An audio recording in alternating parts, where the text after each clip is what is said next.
Hi అండి, welcome to my channel. అందరికీ వైకుంఠ ఏకాదశి శుభాకాంక్షలు.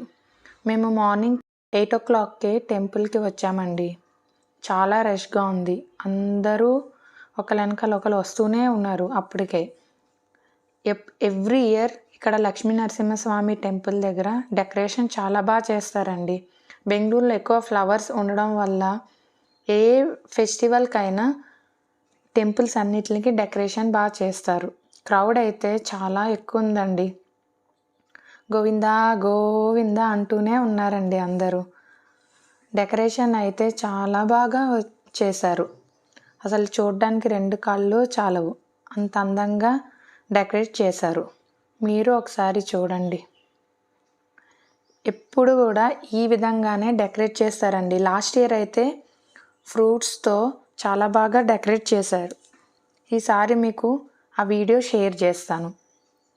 చాలా అందంగా డెకరేట్ చేశారండి. ఒకసారి మీరు కూడా చూసేయండి.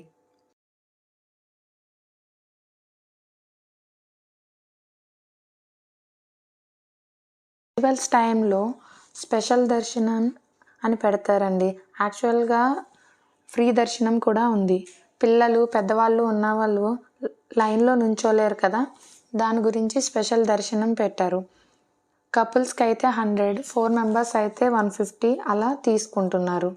వెళ్ళే వాళ్ళు ఫ్రీ దర్శనానికి వెళ్తున్నారండి. ఇంకా మార్నింగే కాబట్టి అందరికీ వర్క్స్ జాబ్కి వెళ్ళాలి కాబట్టి చాలామంది స్పెషల్ దర్శనానికే తీసుకుంటున్నారు.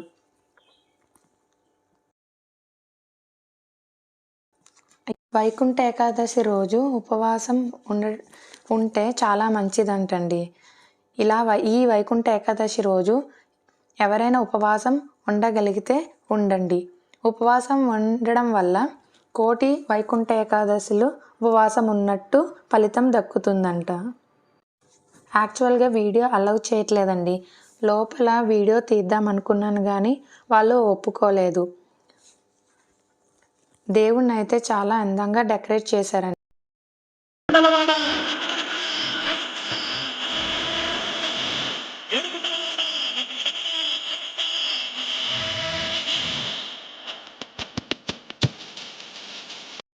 అందరికీ మరొకసారి వైకుంఠ ఏకాదశి శుభాకాంక్షలు.